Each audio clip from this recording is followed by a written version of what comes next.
여러분, 우리가 성경을 읽을 때 좀 조심해야 될 것은 장절은 원래 없었던 겁니다. 나중에 편의상 장과 절을 나눈 거고요. 그러다 보니까 사람이 완벽할 수 없기 때문에 이 장을 잘 그래도 단락을 구별해서 이렇게 나눴지만은 여러분, 우리가 착각해서는 안 돼요. 장이 구별됐다고 해서 내용이 서로 다른 내용이 되는 것은 아닙니다. 오늘 우리가 누가복음 13장 1절부터 9절까지 말씀을 봤는데요, 전체적인 내용을 쭉 읽어보면은 12장에 있는 내용이 계속 이어지고 있다라는 것을 우리가 알 수가 있습니다. 왜냐하면 그 이야기가 계속 끊어지고 그 새로운 주제로 전환된 것이 아니라 그 앞에서 이야기한 그 주제가 어떤 사건을 통해서 예수님께서 좀 더 심도 있게 가르쳐주고 있는 내용으로 전개가 되고 있거든요.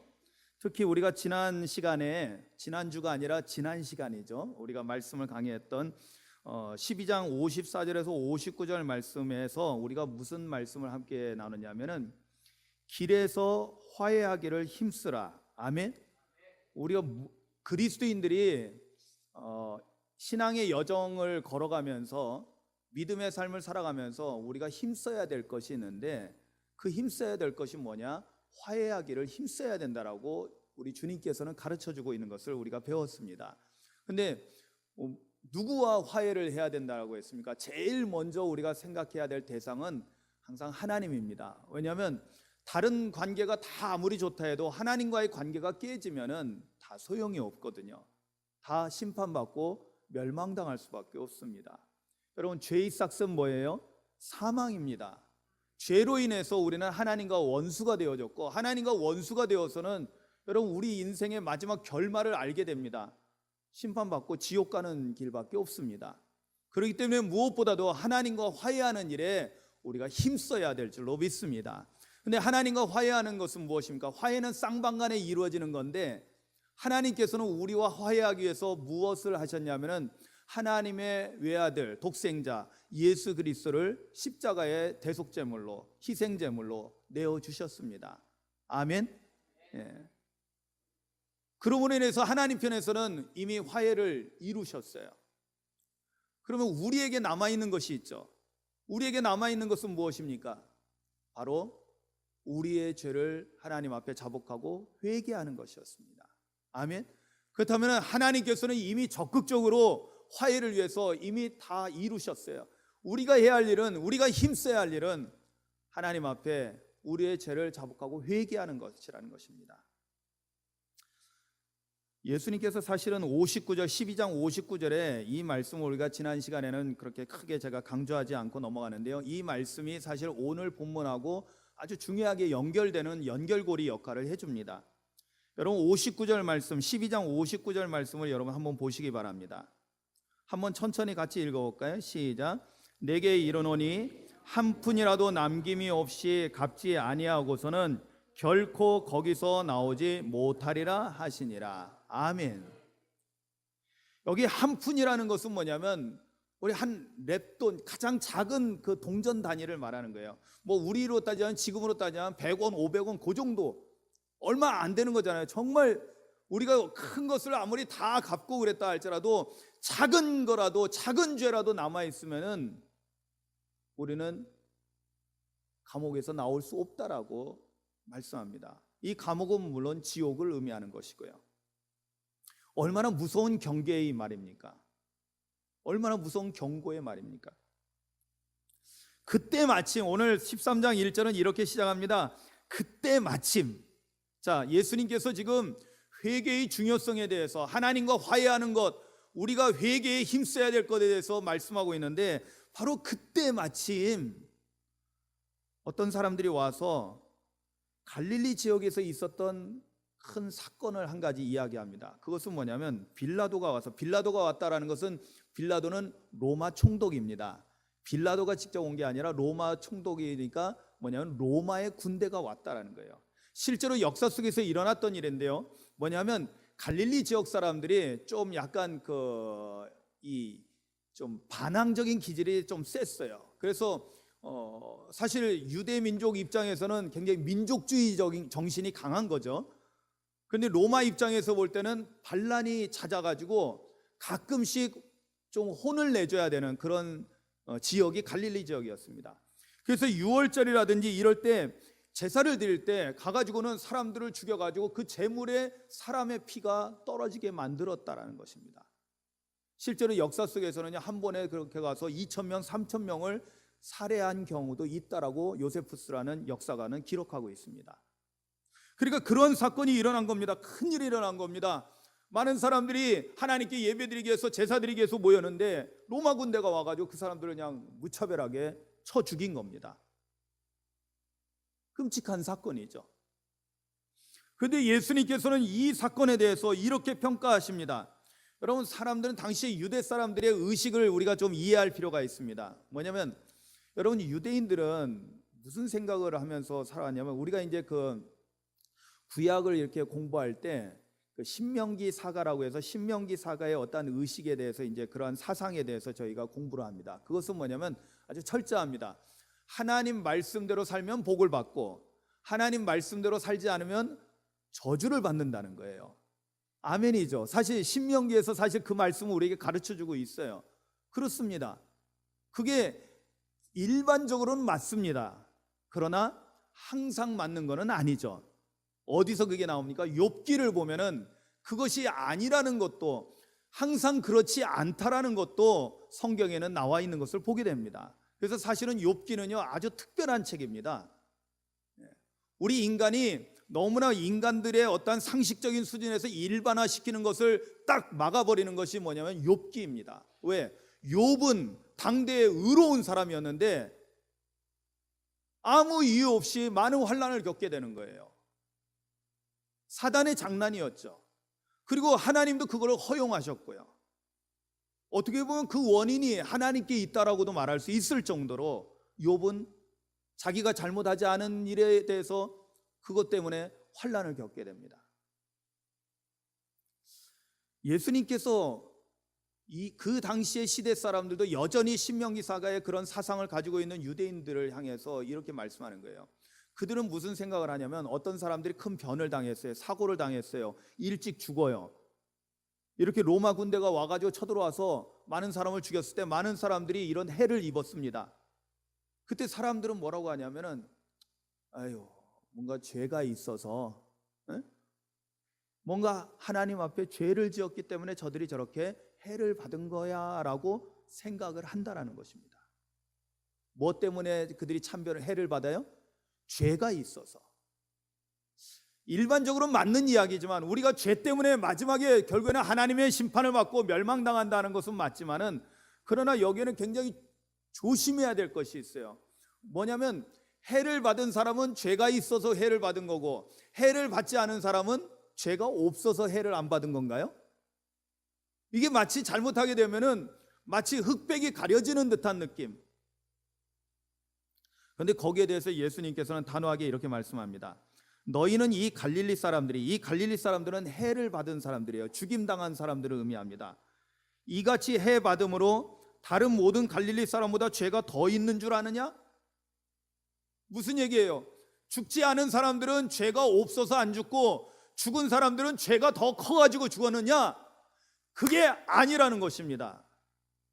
오늘 예수님 말씀을 여러분 우리가 굉장히 주의해서 들어야 돼요. 특히 우리 그리스도인들, 오늘 이 자리에 나와서 예배하는 저와 여러분들이 이 말씀을 정신 바짝 차리고 들어야 됩니다. 주님 말씀에는 뭐라고 말씀하셔요? 너희에게 이르노니 아니다. 그들이 더 죄가 있어서 죽은 것이 아니라는 거예요. 그러면서 놀라운 말씀을 하십니다. 너희도 만일 회개하지 아니하면 다 이와 같이 망할 것이다. 아멘. 여러분, 두렵고 떨리는 마음으로 아멘 하시기를 주님의 이름으로 축원합니다. 왜? 이것도 예수님의 말씀이에요. 여러분, 복 받으라 여기에다만 아멘 하지 마시고요, 주님의 말씀이라면 언제든지 우리는 아멘으로 받아야 될 줄로 믿습니다. 너희도 회개하지 않으면 이처럼 망할 것이라는 거예요. 이 사람들만 죄가 있어서 망하는 것이 아니라 너희도 회개하지 않으면 그 죄 때문에 결국에는 하나님의 심판을 받고 멸망하게 될 거라고 주님은 말씀하고 있는 것입니다.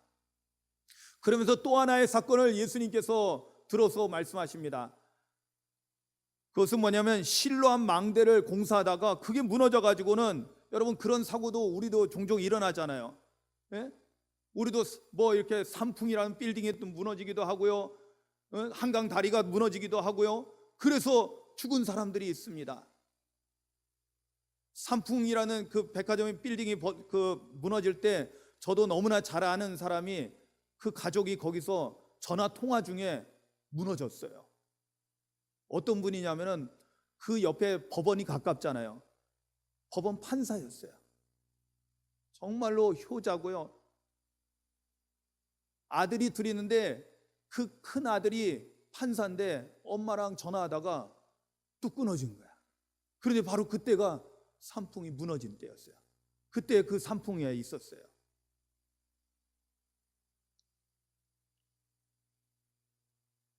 작은 아들은 장애가 있어서 많이 아파하는 아이였고, 그래도 큰 아들이 그렇게 잘 돼가지고 정말로 집안에 그래도 기쁨이 됐던 그 아들이 나중에 시신도 찾지 못하는 그런 상황에 이르게 된 거예요. 신앙생활 잘하고 부모에게 기쁨이 되고 자랑이 됐던 그런 사람이 그런 환난을 겪습니다.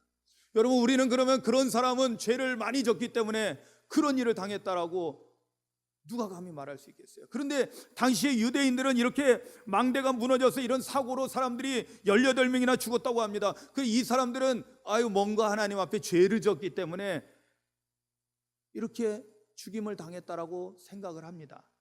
그런데 예수님께서는 아니다, 이 사람들이 다른 사람보다 죄가 더 많아서 죽은 것이 아니다. 너희들도 회개하지 않으면 이처럼 결국에는 멸망하게 될 거라고 주님은 말씀하고 있는 것입니다. 여러분, 여기에서 굉장히 회개에 대해서 중요한 사실을 깨닫게 됩니다. 뭐냐면 회개는 어떤 드러난 특정한 죄를 가지고 있는 범죄자들만 회개하는 것이 아니라 모든 사람이 회개해야 된다는 사실입니다. 아멘. 누가 회개를 해야 되느냐? 여러분, 제가 은혜 받고 목회를 하면서 한 가지 분명하게 영적으로 깨달은 것이 있어요. 어떤 사람이 회개를 더 많이 하는 줄 아세요? 한번 따라해 보시기 바랍니다. 은혜 많이 받은 사람이 회개도 많이 한다. 아멘. 이게 무슨 이야기예요? 여러분, 은혜를 받게 되면요, 내가 하나님 앞에서 얼마나 부족하고 얼마나 더럽고 추한 죄인이라는 사실을 깨닫게 돼요. 그리고 우리가 은혜를 받는다는 것은 죄 씻음을 받는 거잖아요. 죄 씻음 받고 거룩하게 하얀 옷을 하나님께서 입혀주시는 거예요. 세마포 옷을 입는 거예요. 그렇다면 거기에는 작은 티라도, 작은 김치 국물 하나 튀어도 그것 때문에 우리는 신경 쓰여서 못 견디는 거예요.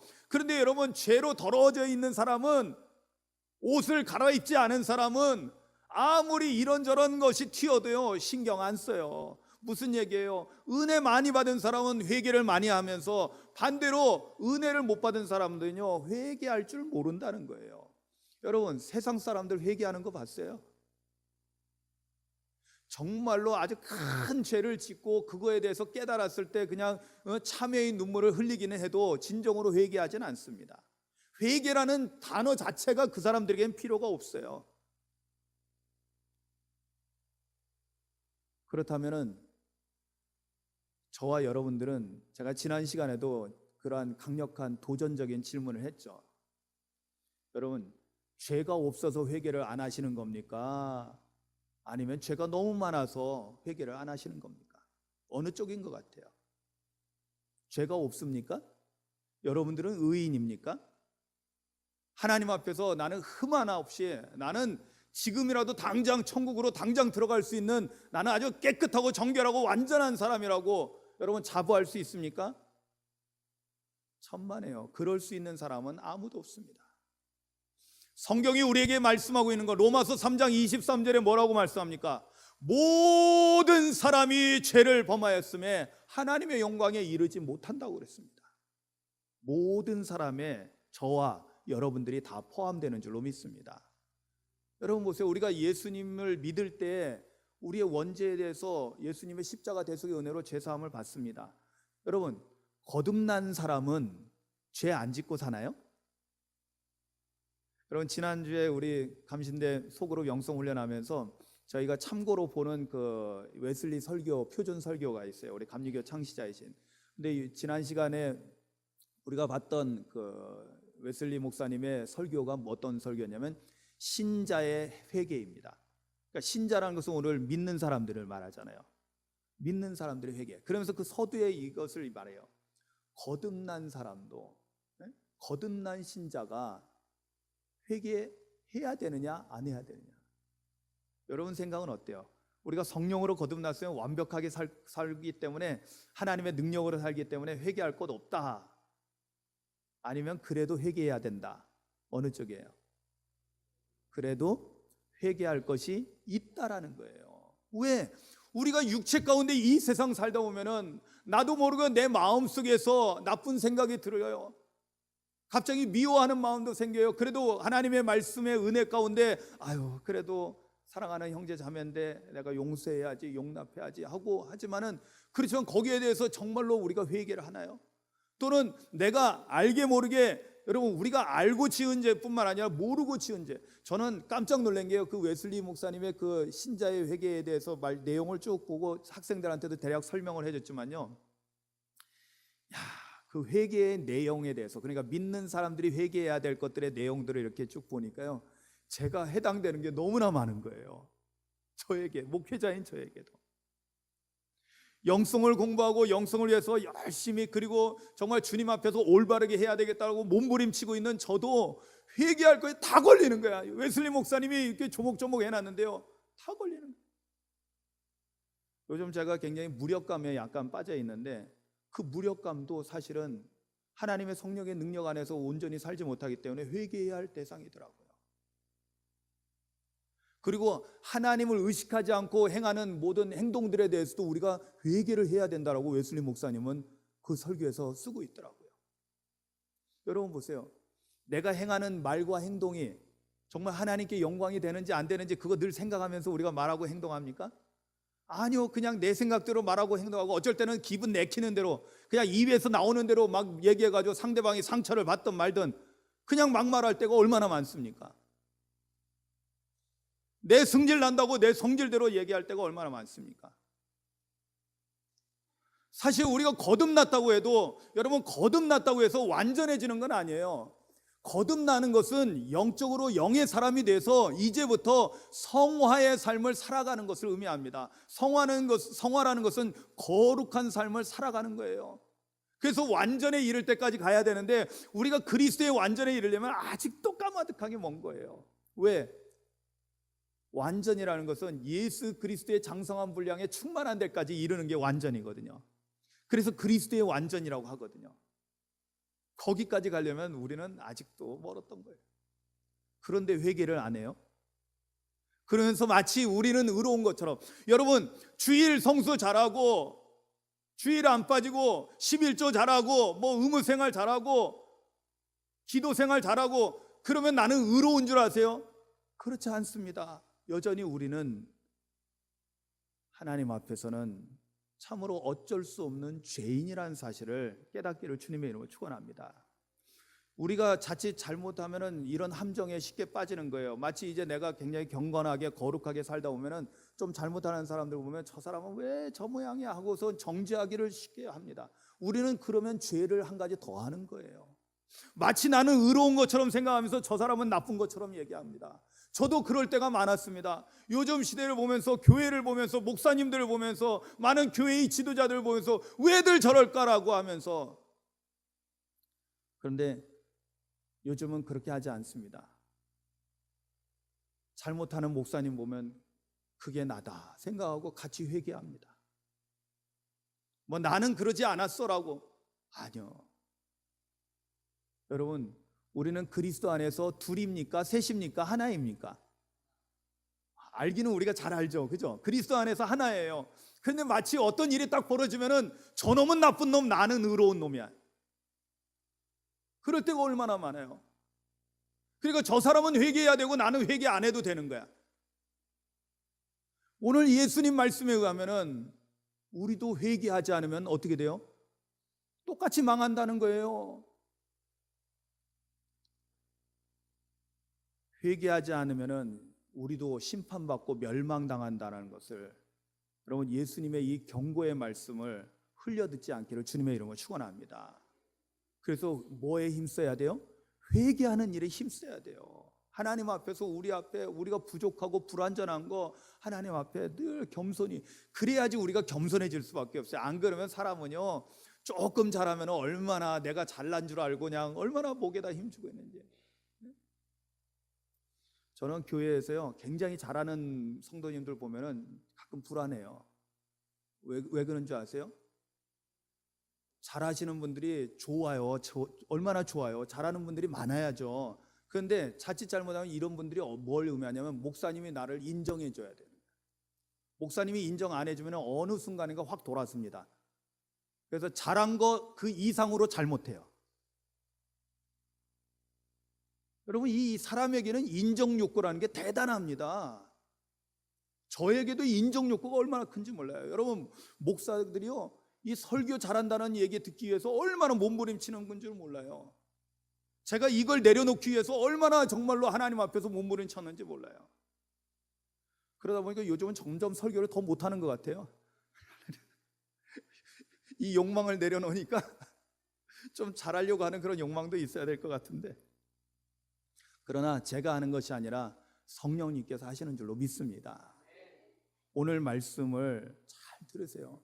첫 번째 전반부에서는 모든 사람이 죄가 있다, 너희도 회개하지 않으면 똑같이 다 멸망당한다라고 경고를 하고 있고요. 그러면서 두 번째 중요한 이야기를 합니다. 이게 정말 오늘 말씀의 하이라이트인데요.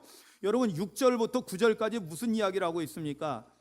열매에 대한 이야기를 하고 있어요. 어떤 포도원의 주인이 그 포도원에다 무화과 나무도 심어요. 여러분들 이상하게 보면 안 돼요. 포도원이라고 해서 꼭 포도만 심는 게 아니라 여러분 그렇잖아요. 여러분들 논두랑 옆에다가 다른 것도 심고 그러잖아요. 논두렁 옆에다가.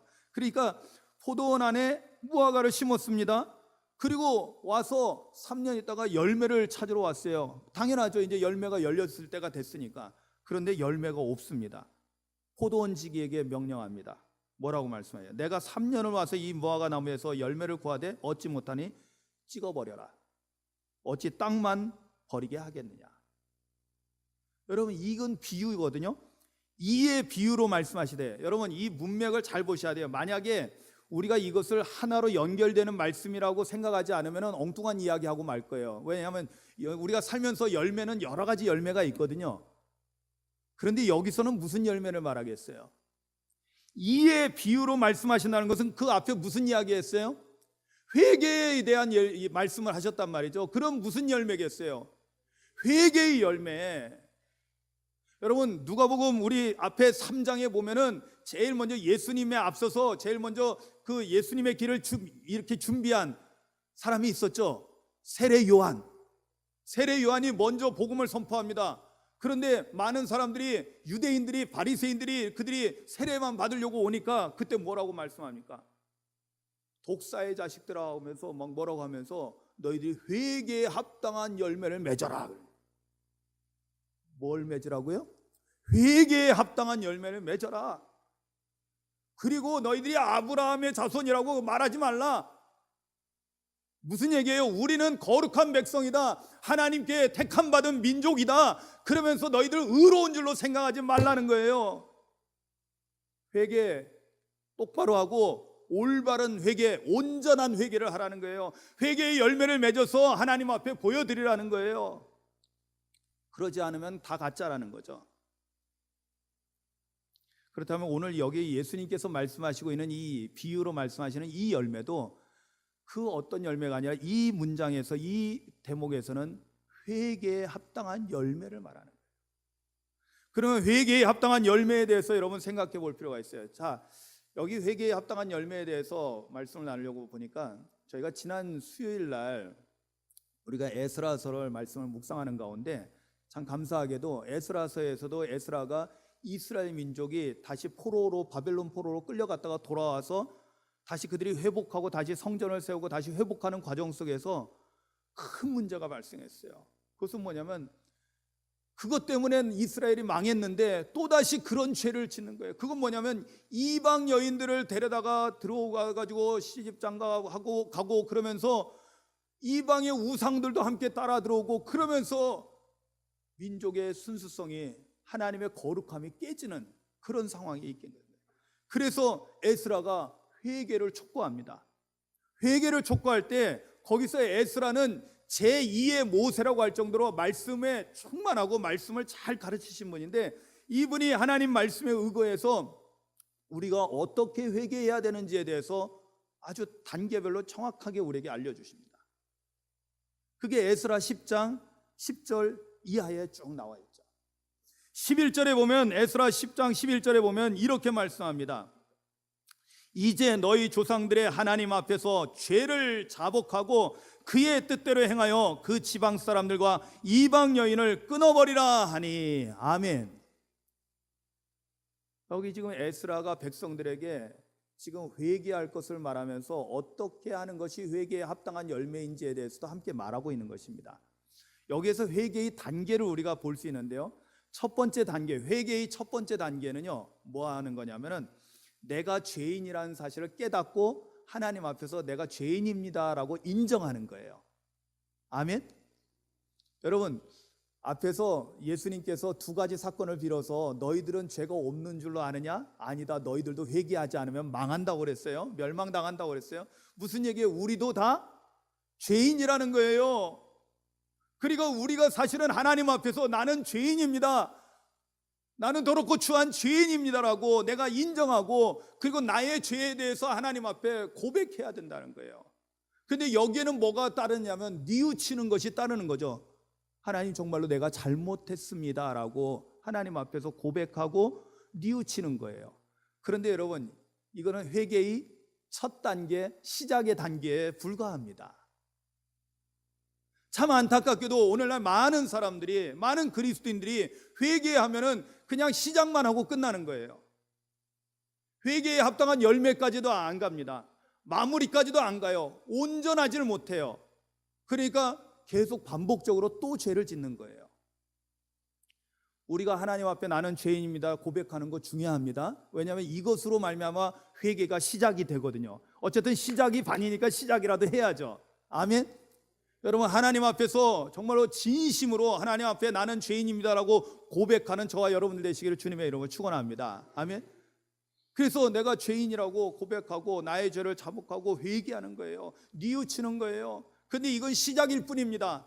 그 다음에 두 번째 단계가 진짜 그게 중요한 핵심인데, 그것이 뭐냐면 회개의 열매를 맺는 단계예요. 근데 회개의 열매를 맺는 단계는 어떻게 하는 거예요? 거기 11절 하반절에 보면 그의 뜻대로 행하여, 그의 뜻은 누구예요? 하나님의 뜻대로 행하여 어떻게 하는 거예요? 그 지방 사람들과 이방 여인을 끊어버리라. 끊어버려라. 이거 뭐예요? 우리의 죄가 됐던 것들을, 죄의 원인이었던 것들을 다 죄를 끊어내라는 거예요. 할렐루야. 이것은 뭘 의미합니까? 우리의 삶의 변화를 의미하는 것입니다. 여러분, 회개의 원래 의미는 뭐냐면은 하나님이 계신데 우리는 하나님을 등 뒤로 하고 하나님을 돌아서서 세상을 향해서 멀어져 가는 게 우리가 죄를 짓는 거예요. 근데 회개라는 건 뭐예요? 하나님으로부터 멀어져 나가던 우리의 삶의 방향을 턴백 하는 거예요.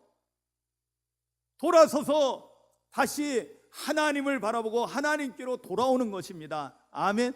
그리고 우리의 삶이, 회개하는 삶은 어떤 삶이에요? 하나님께로 더 가까이 나아가는 삶입니다. 회개하지 않는 삶은 어떤 삶일까요? 하나님으로부터 점점 더 멀어지는 삶인 거예요. 그러니까 회개 안 하면 멸망당할 수밖에 없겠죠. 왜? 하나님과 멀어지니까. 하나님과 멀어지다 못해 어느 정도가 됩니까? 죄인들은 원수가 되는 거예요. 그런데 회개는 하나님께로 돌아서는 거예요. 그래서 우리의 삶의 방향이 완전히 바뀌는 거예요. 이게 바로 삶의 변화인 겁니다. 여러분, 회개의 열매는 삶에서 구체적으로 나타나야 되는 거예요. 아멘. 이전에 그 죄를 동일하게 반복하지 않는 것입니다. 완전히 끊어내버리는 거예요. 나를 죄짓게 하는 그러한 모든 죄의 요소들을 완전히 내 삶에서 제거해버리는 겁니다. 할렐루야. 그리고 우리는 하나님께로 더 가까이 나아감으로 더욱더 거룩해지는 삶을 살아가는 것입니다. 이게 회개의 열매인 거예요. 삶의 변화가 나타나지 않으면은 진정으로 회개했다라고 말할 수 없는 거예요. 그냥 언저리에만 있다가 또 돌아서고, 언저리에만 있다가 또 돌아서고. 그러니까 시작만 하고 진짜 해야 될 가장 중심은 못하는 거예요. 회개의 열매를 맺을 때 우리는 진정한 회개의 자리로 나아가게 된다는 것을 깨닫기를 주님의 이름으로 축원합니다. 그런데 놀랍게도요, 에스라서에서는 정말 중요한 걸 또 하나 가르쳐야 돼요. 왜냐하면 회개를 시작했죠. 첫 번째 단계에서 두 번째 단계는 회개의 열매를 맺었어요. 그래요. 이제 중심, 회개의 중심까지 들어갔어요. 그런데 아직 마무리는 안 졌어요. 우리가 회개를 할 때 완전히 마무리를 져야 돼. 여러분, 마무리가 좋아야지 다 좋습니다. 아멘. 근데 보니까 저도 이번에 말씀을 보면서 정말 저도 깨닫고 은혜 받는 게 커요. 왜? 회개에도 완전한 마무리가 있더라고요. 그게 어디에 나오냐면 19절에 가면은요, 제사장들 가운데도 이방 여자들을 데리고 와서 결혼한 사람들이 있었어요. 그래서 그 제사장들 가운데도 그 이방 여인들을 이제 끊어버리라고 했으니까 끊어버렸어요. 여기까지 이제 다 됐죠. 그런데 그리고 난 다음에 이 제사장들이 뭘 했는 줄 아세요? 하나님 앞에 순양 한 마리씩, 한 사람당 순양 한 마리씩 속건제를 드립니다. 속건제는 뭐예요? 여러분, 속죄제하고 속건제는 거의 비슷하면서도 약간 달라요. 죄를 대속하는 의미를 가지고 있지만 속건제는 특별한 죄에 대해서 우리가 하나님 앞에 드리는 속죄제물이에요. 그건 뭐냐면 하나님의 것에 대해서, 하나님의 소유물에 대해서 우리가 손해를 입혔을 때 거기에 드리는 속죄제물이 속건제예요. 자, 보세요. 제사장들이 속건제를 드렸어요. 여러분, 오늘날 주님께서 성경을 통해서 이제 우리에게 말씀하는 것이 뭐예요? 우리는 다 왕 같은 제사장입니다. 아멘. 여러분, 이제는 여러분들 신부를 통해서 하나님 앞에 나아가는 게 아니에요. 여러분은 직접 회개할 때 어떻게 해요? 여러분들이 직접 예수님의 이름으로 하나님께 회개의 자리로 나아갈 수 있습니다. 아멘이죠. 여러분 보세요.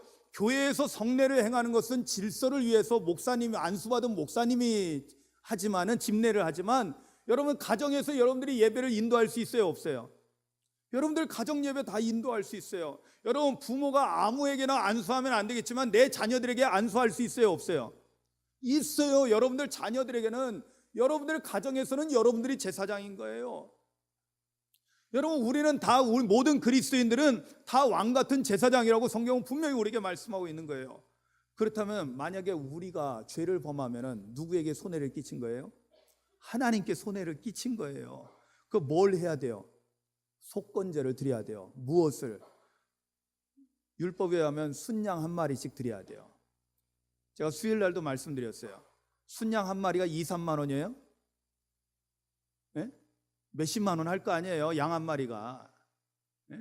요즘 뭐 아무리 뭐 싸구려라고 해서 갯값 그래도 갯값도 몇십만 원인데. 네? 여러분 잘 생각해 보세요. 마무리를 질 때 여러분들 뭔가 잘못했어요, 회개했어요, 뉘우쳤어요, 이젠 두 번 다시 그런 죄를 짓지 않습니다, 이제 우리의 죄를 끊어버렸어요, 회개에 합당한 열매를 맺었어요. 그런데 마무리는 어디에 있냐면 하나님 앞에 우리의 죄에 대해서, 하나님의 것에 대해서 손해를 입혔기 때문에 하나님의 거룩한 사람으로서 우리가 살지 못함으로 해서 하나님의 마음을 아프게 한 것을 우리가 하나님 앞에 속건제물로 드려야 되는 거예요. 그러려면 제가 볼 때 여러분들이 죄를 한번 질 때마다 한 3, 40만 원씩 이게 회개의 예물을 드리면은 아마 그거 무서워서 죄 안 질 거려. 그래요, 안 그래요? 여러분, 제가 여러분들에게 뭐 헌금 내라는 그것이 아니에요. 성경이 우리에게 가르쳐 주는 거, 회개의 단계를 따르면은 우리가 뉘우치는 거, 하나님 앞에 통회하고 자복하는 건 그건 시작이에요. 회개의 시작 단계. 회개의 몸통은 뭐냐면 죄를 끊어버리는 겁니다. 회개의 열매를 맺는 단계입니다. 그런데 완료하고 그러므로 인해서 온전한 회개가 되기 위해서는 속건제를 드리는 거예요. 그게 성경에서 우리에게 가르쳐주는 회개입니다. 여러분, 돈이 아까운 게 문제가 아니죠. 여러분, 우리의 죄의 싹은 사망입니다. 그 어떤 걸로도 대신할 수가 없어요. 그런데 하나님의 독생자 예수님이 자신의 생명을 내어주셨어요. 할렐루야. 여러분, 이건 돈으로 어떻게 쳐줄 거예요? 예수님이 우리에게 어린 양이 되신 거예요. 속죄 양이 되신 거예요. 사실은 우리가 돈보다도 이미 예수님이 나의 죄를 사해 주셨기 때문에 예수님을 의지해서 우리가 나아가면 예수님의 보혈의 은총으로 우리가 제사함 받습니다. 아멘. 그러나 시대는 달라졌다 할지라도, 아무리 이건 구약 시대의 제사법이라 할지라도 그 정신은 지켜야 한다는 것입니다. 그래서 회개를 완전히 완료시키는 거예요. 근데 이렇게 하면 좋은 게 있어요. 아까도 말씀드렸듯이 사실 사람들이 돈 무서워서라도 죄를 안 짓게 된다니까. 좀 더 정신 바짝 차릴 거 아니에요. 여러분 보세요. 참 사람 심리라는 게 웃깁니다. 아주 낡은 차, 막 여기저기 찌그러진 차 끌고 다니면은 신경 안 쓰고 다녀. 어디 살짝 긁혀도 별로 신경 안 써. 근데 이러면 새 차 싹 뽑았어요. 그러면 뭐예요? 뭐 조그마한 가다가 뭐 그냥 잎사귀가 낙엽잎이 뚝 떨어져도 어이구야 하고 나와서 한번 살펴보는 게 우리 인생이라는 거예요. 가치가 있기 때문에. 사랑하는 성도 여러분, 오늘 주님께서 우리에게 너희는 모두가 죄인이니 회개를 해야 된다. 회개하지 않으면 저 망하는 사람들, 저들만 망하는 것이 아니라 너희들도 회개하지 않으면 똑같이 망한다라고 우리에게 분명히 경고하셨고요. 그러기 위해서는 진정한 회개는 회개에 합당한 열매를 맺는 거라고 했습니다. 더불어서 회개의 단계를 우리가 함께 보면서 어떤 것이 진정한 회개고 온전한 회개가 되는 건지 오늘 말씀을 통해서 배웠습니다. 여러분, 회개는 너무나 중요한 거예요. 왜? 회개가 되어져야만이, 온전한 회개가 되어져야만이 하나님과 나 사이에 막힌 것이 뚫리는 거예요. 아멘. 근데 하나님이 우리에게 무엇입니까? 하나님은 생명의 근원이십니다. 우리가 영생을 얻는 것은 하나님과 맞닿아 있기 때문에 영생을 얻는 거예요. 여러분, 하나님은 복의 근원이십니다. 아멘. 우리가 하나님과 관계가 막혀버리면 하나님의 복이 우리에게 임할 수가 없습니다. 그런데 하나님과의 관계가 뻥 뚫리면 하나님의 복이 우리에게 흘러옵니다. 할렐루야. 그래서 우리도 축복의 통로 역할을 할 수 있게 되는 것입니다.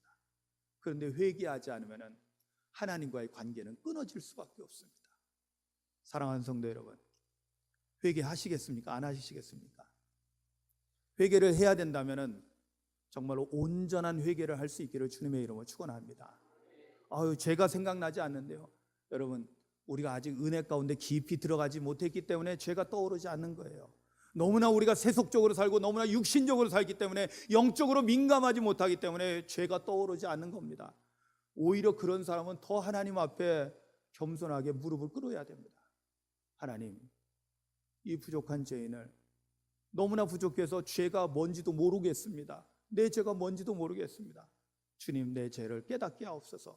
간구하면서 회개의 은총을 구하는, 그래서 진정한 회개를 통해서 하나님의 은혜의 보좌 앞으로 힘차게 나아갈 수 있는 우리 모두가 될 수 있기를 주님의 이름으로 축원합니다.